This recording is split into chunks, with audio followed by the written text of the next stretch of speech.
Hello friends, स्वागत है आपका मेरे YouTube channel cricket with Mehtab पे। और आज एशिया कप का दूसरा मैच होस्ट यूएई और इंडिया के बीच था।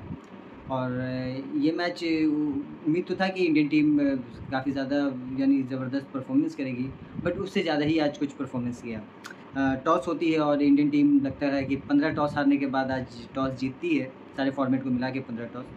और टॉस जीतने के बाद बिना कुछ देरी किए बॉलिंग का फैसला ले लेती है, बॉलिंग करने। और शराफुल और वसीम जैसे कि यूएई के ऊपर बैट्समैन वो लोग जाते हैं। हालांकि शुरुआत अच्छी देते हैं, यानी कुछ फायरिंग वाले शॉट भी खेलते हैं और कुछ अच्छे शॉट भी खेलते हैं शराफुल। मगर जब फिर बुमराह बॉलिंग के लिए आते हैं तो बुमराह है, उनका जो यॉर्कर एक पड़ता है शराफुल को और वो बोल्ड हो जाते हैं। तो वही ज़बरदस्त तरीके का बॉल था और पहली विकेट 26 रन पे गिरती है। उसके बाद ये टीम संभल नहीं पाती है।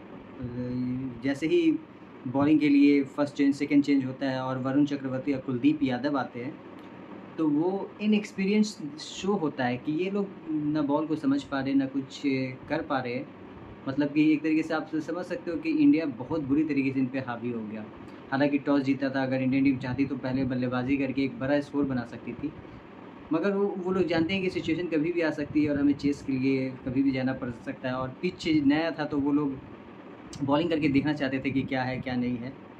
तो उसी तरीके से मैच हुआ और जैसे ही 26 पे पहला विकेट गिरा, यूएई के किसी बल्लेबाज को लगता है कि बॉल समझ ही में नहीं आई, चाहे वो कुलदीप यादव हो चाहे वो वरुण चक्रवर्ती हो।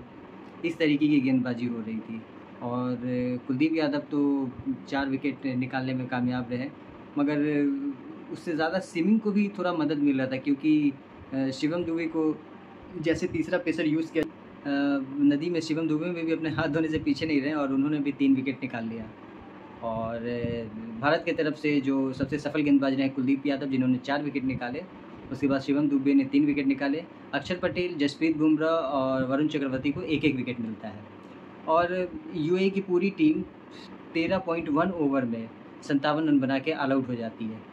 तो ये मिसमैच हुआ है। ये मिसमैच इसलिए कहा गया क्योंकि यूएई अभी ट्राई नेशन सीरीज़ हुआ था पाकिस्तान और अफ़गानिस्तान से, तो उसमें अच्छा परफॉर्मेंस कर रही थी। तो ये चीज़ देखने में आ रहा था कि ये टीम फ़ाइट तो कर रही है, भले हार जा रही है मगर फ़ाइट कर रही है। और इस सब टीम को अब एशिया क्रिकेट को भी सोचना चाहिए या सोचना पड़ेगा, क्योंकि अगर आप सिर्फ एक टूर्नामेंट में इन लोग को इनवाइट करोगे तो यही हाल होगा। अगर आपको एशिया में टीम बढ़ानी है तो एशियन टीम के साथ आपको टूर्नामेंट के बावजूद भी, यानी कि मिड किसी भी टाइम आप लोग को इनसे सीरीज़ रखना होगा, तभी ये टीम कुछ अपना लेवल बढ़ा पाएंगी।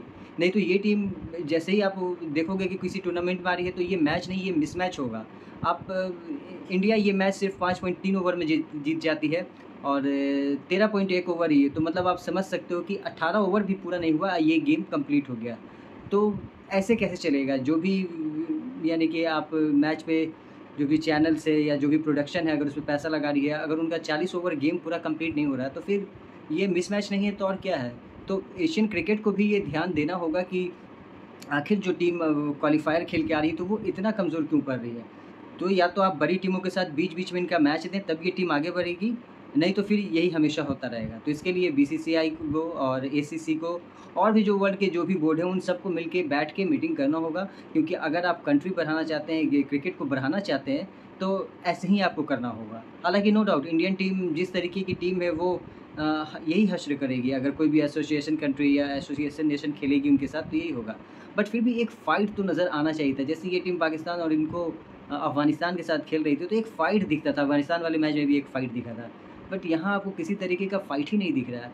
तो ये सोचने की बात है, अगर ऐसे क्रिकेट अगर आप सिर्फ इनको ओकेजनली टूर्नामेंट में बुलाओगे, इनके आधे प्लेयर वैसे हैं जो कि जॉब करते हैं और वो सिर्फ इनका सोर्स ऑफ इनकम ये क्रिकेट नहीं होता है, ये प्रोफेशनल नहीं होते हैं। ये काम करने के बाद यहाँ आकर खेलते हैं और फिर जब खेल ख़त्म हो जाता है तो ये फिर अपने काम पे लौट जाते हैं। तो इस तरीके का ये जो है कि सबसे लोवेस्ट टोटल है यूएई का अगेंस्ट इंडिया टी20 में, और 57 ये इनका सबसे लोवेस्ट टोटल हो गया। तो जैसा कि मैंने कहा कि ये इनको एसोसिएशन नेशन को देखना होगा कि इनकी गेम को आगे कैसे बढ़ाया जाए।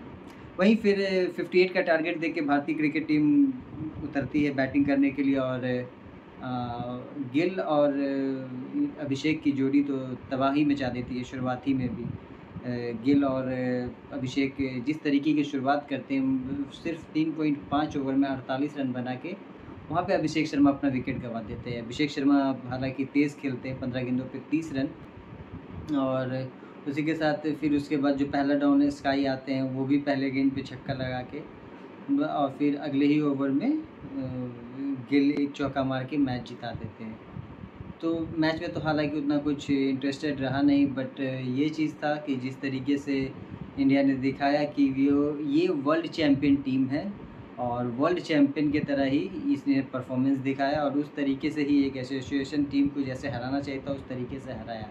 मगर मेरा कुछ सवाल ये है कि एसोसिएशन नेशन कब तक एसोसिएशन नेशन रहेगी, आखिर वो ग्रो कब करेगी? ये एसीसी या एशिया क्रिकेट काउंसिल को और बीसीसीआई को और जो भी यानी आईसीसी को भी इसमें स्टेप लेना होगा, क्योंकि अब हम लोग लगभग काफ़ी दिन से सुन रहे हैं कि जो टीम पीछे थी वो पीछे ही रहती जा रही है। आपको फुटबॉल भी आप देख सकते हो, फीफा उस पर हेल्प करती है, जो छोटी टीम कभी हमेशा सेमीफाइनल में पहुंच जाती है कोई भी।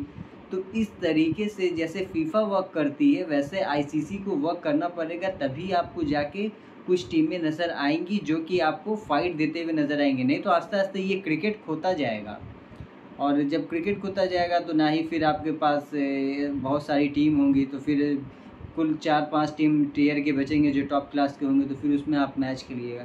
तो ये एक बहुत बड़ी सोचने वाली बात है। अगर क्रिकेट मैं भी लगभग 10-15 साल से क्रिकेट देख रहा हूँ, तो जो टीम पहले पुरानी थी जैसे कीनिया ओनिया जो सब थी वो सब भी लगभग अब ख़त्म ही हो गई।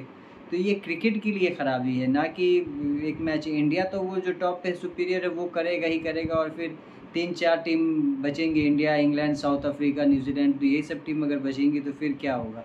श्रीलंका का भी जो पहले दबदबा था वो श्रीलंका का भी अब ना रहा, ना पाकिस्तान का वो दबदबा रहा। तो आईसीसी को सोचना होगा और बीसीसीआई को भी उसे हेल्प करना होगा, क्योंकि अगर टीम बढ़ानी है और मैच में और भी ज़्यादा इंटरेस्टेड लाना है तो ये चीज़ करना होगा।